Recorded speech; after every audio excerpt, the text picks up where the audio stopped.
একটা কিতাবের মধ্যে দেখলাম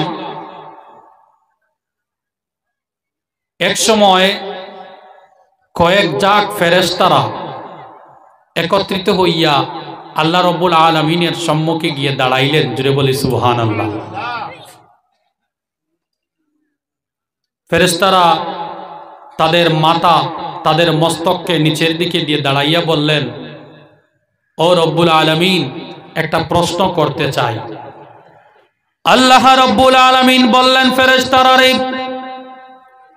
আমি তোমাদের মওলা রব্বুল আলামিন কি প্রশ্ন করবা? আমি আল্লাহ রব্বুল আলামিন তোমাদের প্রশ্নের উত্তর দেব, আমাকে বলো। ফেরেশতারা সঙ্গে সঙ্গে বললেন, রব্বুল আলামিন, আপনি আমাদের উপরে ক্রোধ হবেন না, রাগ করবেন না, গুসা করবেন না। ইয়া আল্লাহ রব্বুল আলামিন, এমন একটা বিশাল প্রশ্ন করতে চাই। আল্লাহ রব্বুল আলামিন বললেন, ফেরেশতারা রে, না না, আমি ক্রোধ হব না, রাগ গুসা করব না। কি প্রশ্ন করবা বলে দাও। সঙ্গে সঙ্গে ওই ফেরেশতার দল বললেন, রব্বুল আলামিন, কোটি কোটি বছর থেকে, হাজার হাজার দিন থেকে, লক্ষ লক্ষ দিন থেকে আল্লাহ তোমার আমরা গুণগান গাই, তোমার ইবাদত করি। ও আল্লাহ রব্বুল আলামিন, আপনার হুকুমগুলা মেনে চলি। ও আল্লাহ রব্বুল আলামিন, 24 ঘন্টা তোমার নাম নেই আল্লাহ। আমাদের নাম নেওয়ার পরে তো আপনি এত রাজি খুশি হন না, যখন দুনিয়ার জমিনে একটা গুনায় লেন্ড বেন্ড মানুষ তোমার নাম নে। জুড়ে বলি সুবহানাল্লাহ।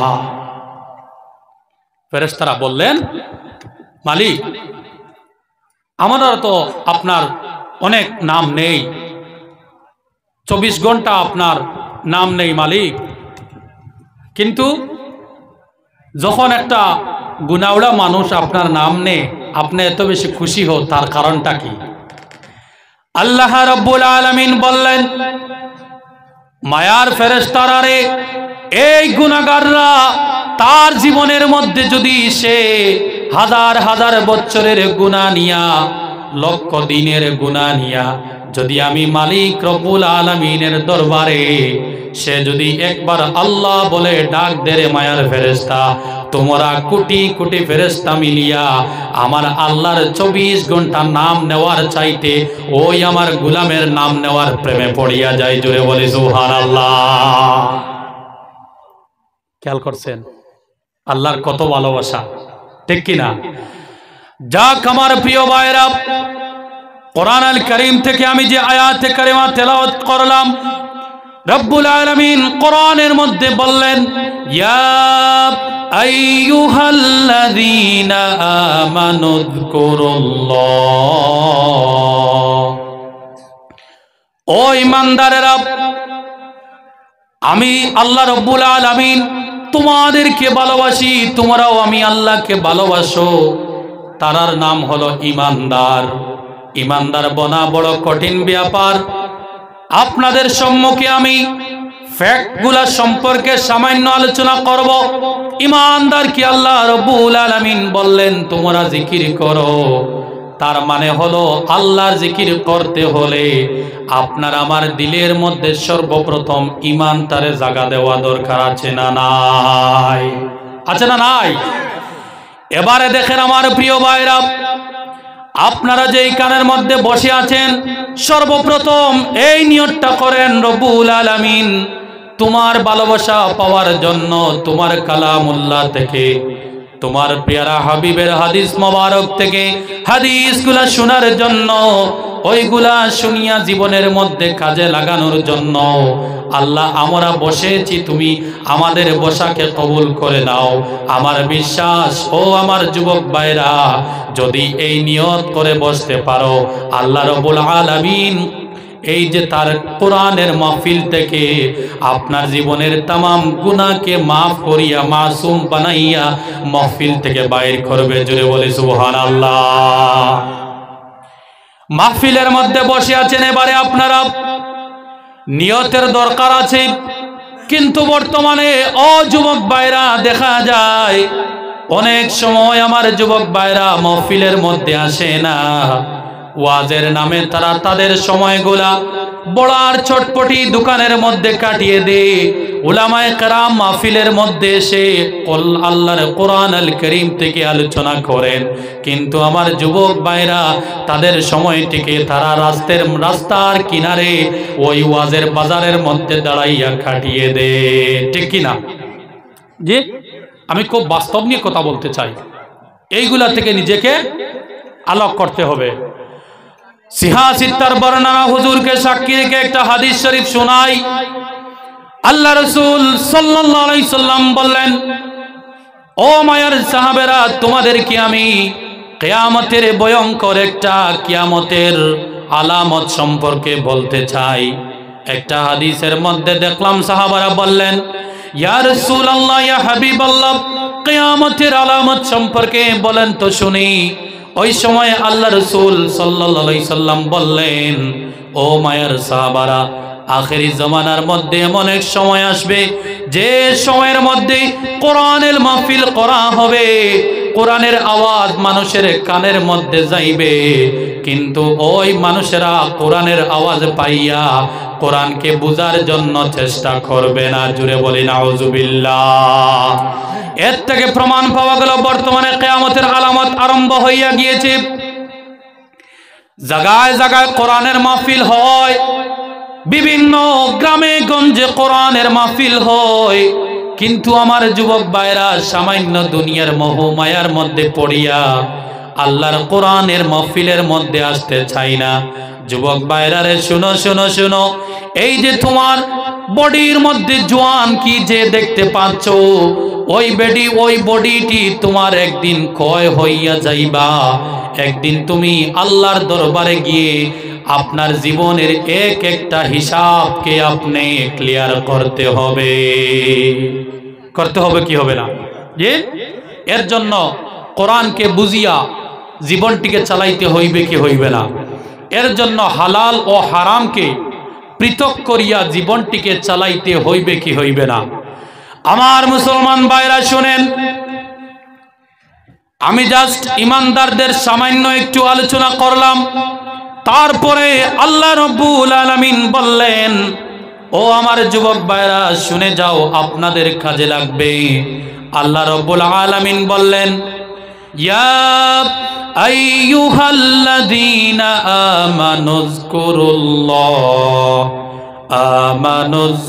আমানুযকুরুল্লাহা যিকরান কাসীরা।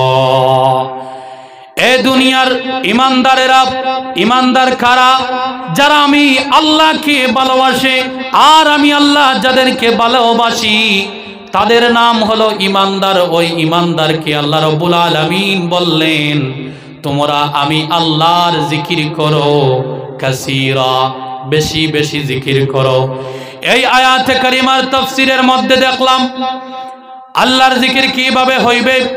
যদি আল্লাহর কোনো যুবক বান্দা অথবা যদি কোনো বৃদ্ধ বাবাজি সকাল সকাল ঘুম থেকে ওঠার সময় মাটির মধ্যে পাড়াটা লাগাইবার আগে আগে যদি তিনি বিসমিল্লাহির রহমানির রহিম, যদি তিনি বিসমিল্লাহ বলে যদি মাটির মধ্যে যদি পাওটি লাগান, রাত্রিবেলা ঘুমানোর সময় যদি আবার ওই যে বালিশের মধ্যে মাথাটি লাগাইবার আগে আবার যদি তিনি বিসমিল্লাহ বলেন, তাফসীরের মধ্যে দেখলাম রব্বুল আলামিন ওই যে 2 মর্তবা বিসমিল্লাহ পড়ার কারণে আল্লাহ রব্বুল আলামিন ওই ব্যক্তির সমস্ত দিনের যত ঘন্টা যত কাজ করেছে প্রত্যেক কাজকে জিকির দ্বারা পরিবর্তন করিয়া ওর নামায় আমলের মধ্যে সওয়াব দিয়া দেন। জোরে বলি সুবহানাল্লাহ।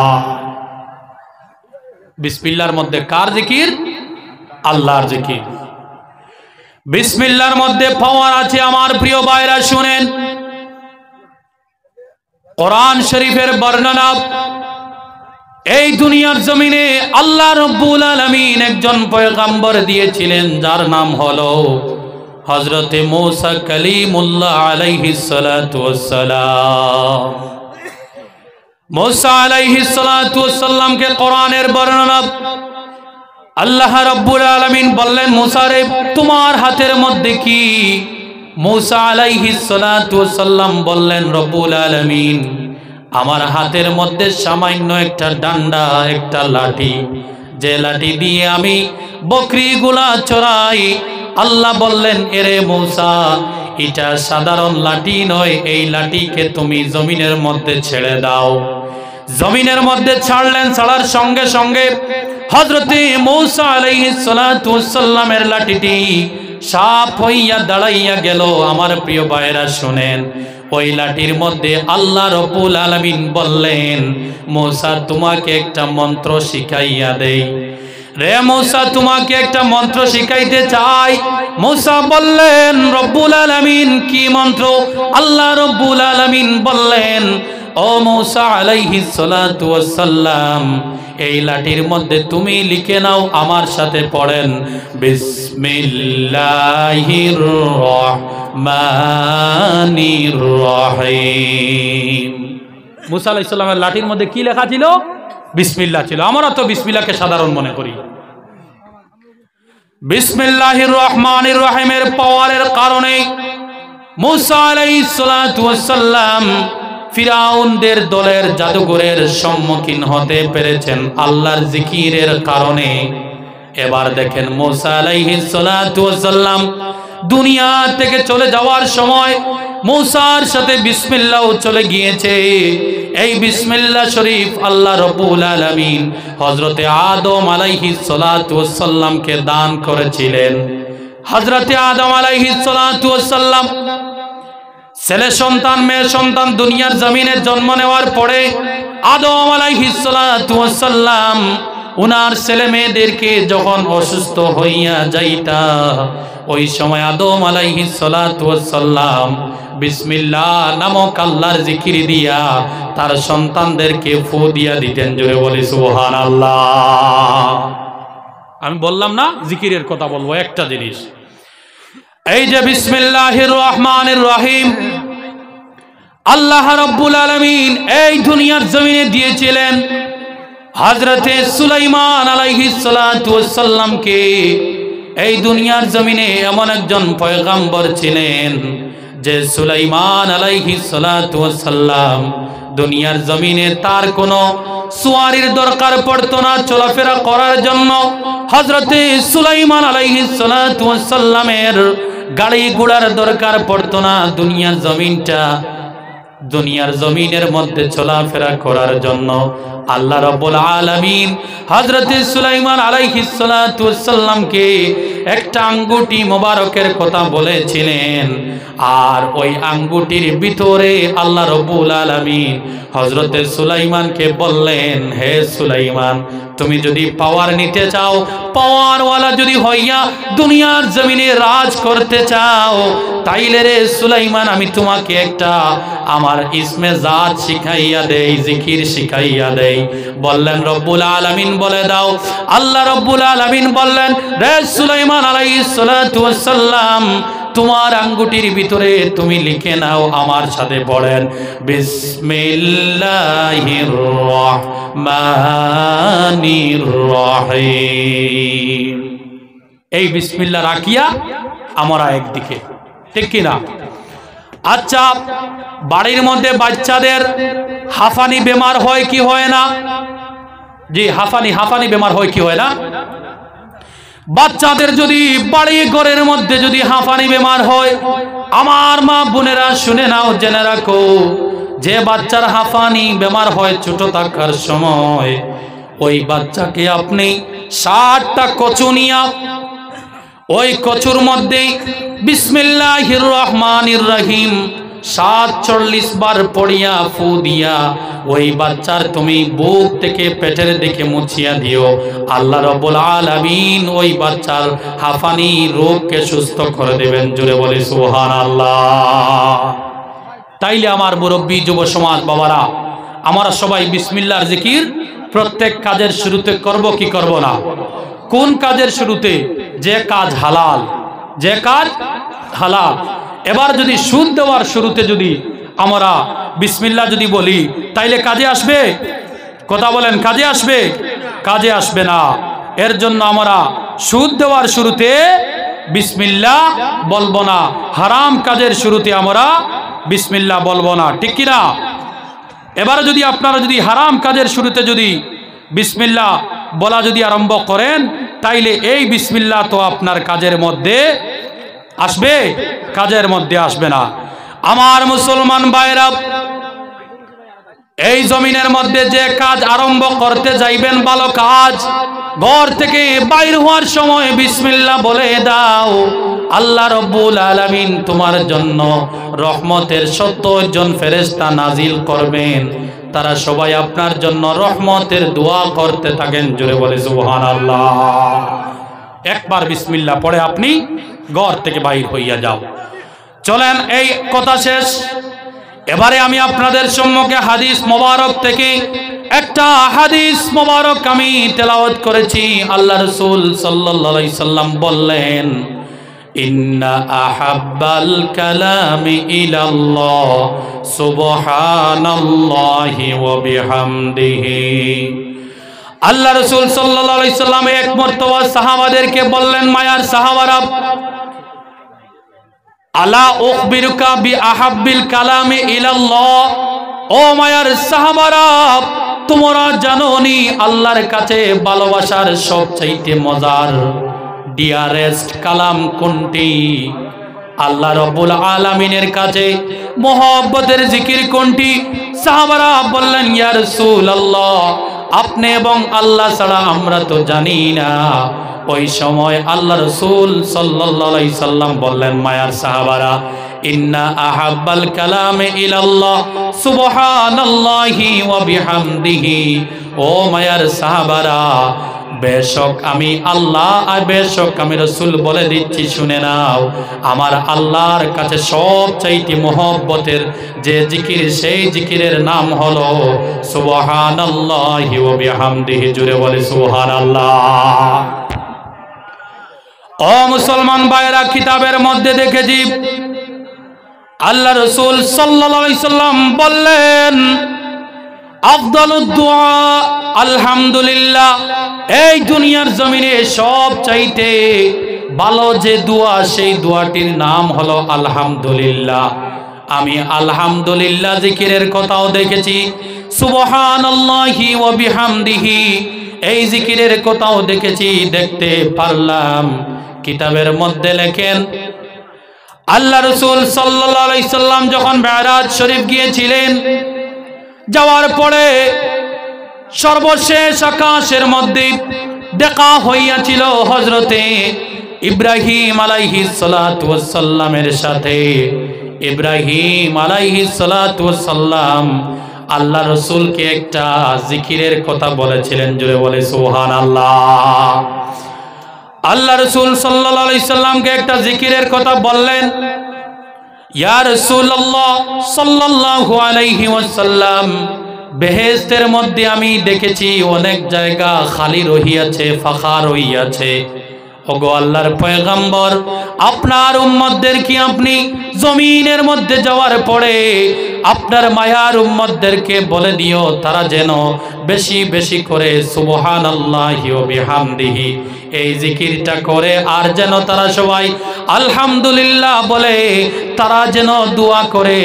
এই দুইটা জিকির করার সঙ্গে সঙ্গে বেহেশতের মধ্যে ফেরেশতারা এক একটা গাছ রোপণ করেন। জোরে বলি সুবহানাল্লাহ। আমার মুরব্বী সমাজ, আমার কাছে কিসসা কাহিনী অতিরিক্ত বলার কোনো ওয়ামা নাই।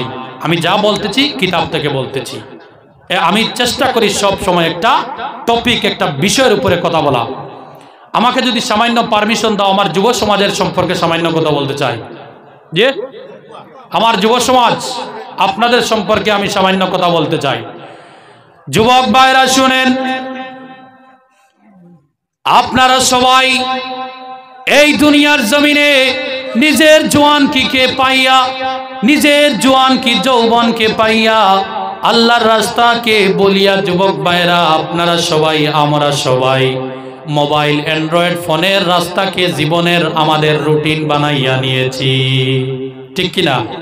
ও এখন তো মাটিতে না, বাই তো যাইয়ার গিয়া মেইন গো আস্তে আস্তে ওলা নেই। ওলা নিসা বল জিকির করেন আল্লাহ আল্লাহ আল্লাহ আল্লাহ আল্লাহ আল্লাহ আল্লাহ আল্লাহ আল্লাহ আল্লাহ আল্লাহ আল্লাহ আল্লাহ আল্লাহ আল্লাহ আল্লাহ আল্লাহ